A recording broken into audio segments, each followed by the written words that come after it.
السلام علیکم ورحمۃ اللہ وبرکاتہ۔ محترم ناظرین، آج 7 فروری 2022 بروز پیر کو عالم اسلام کے لیے ترکی کے صدر رجب طیب اردوگان کے متعلق بڑی افسوسناک خبر آ رہی ہے جو ہم آپ سے شیئر کر رہے ہیں۔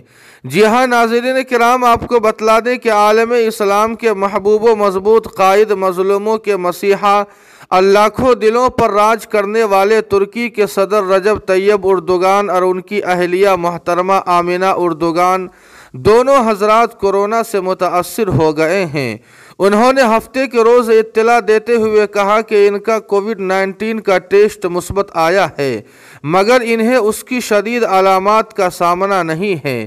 ترکی صدر رجب طیب اردوگان نے ایک ٹویٹ میں کہا کہ معمولی علامات ظاہر ہونے کے بعد میں اور میری اہلیہ نے کووڈ-19 کا ٹیسٹ کرایا ہے اور اس کا مثبت نتیجہ آیا ہے۔ خدا کا شکر ہے کہ ہمیں ہلکا سا انفیکشن ہوا ہے اور ہمیں بتایا گیا ہے کہ کورونا سے نکلی ہوئی ایک شاخ اومیکرون کا شاخ سانہ ہے۔ ہم ڈیوٹی پر ہیں، ہم گھر سے کام جاری رکھیں گے، ہم سب آپ کی دعاؤں کے منتظر ہیں۔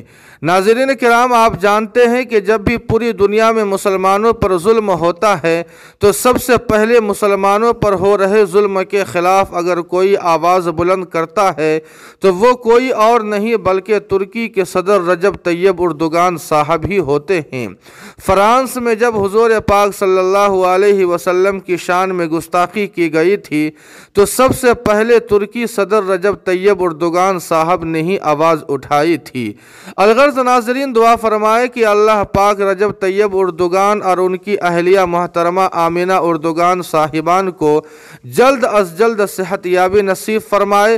جی ہاں ناظرین کرام، آپ سے گزارش ہے کہ ان دونوں صاحبان کی جلد صحت یابی کے لیے دعائیہ جملہ ضرور کمنٹ کرے، ویڈیو کو لائک اور شیئر کر دے اور قاسمی جی کے کو سبسکرائب کرنا نہ بھولے۔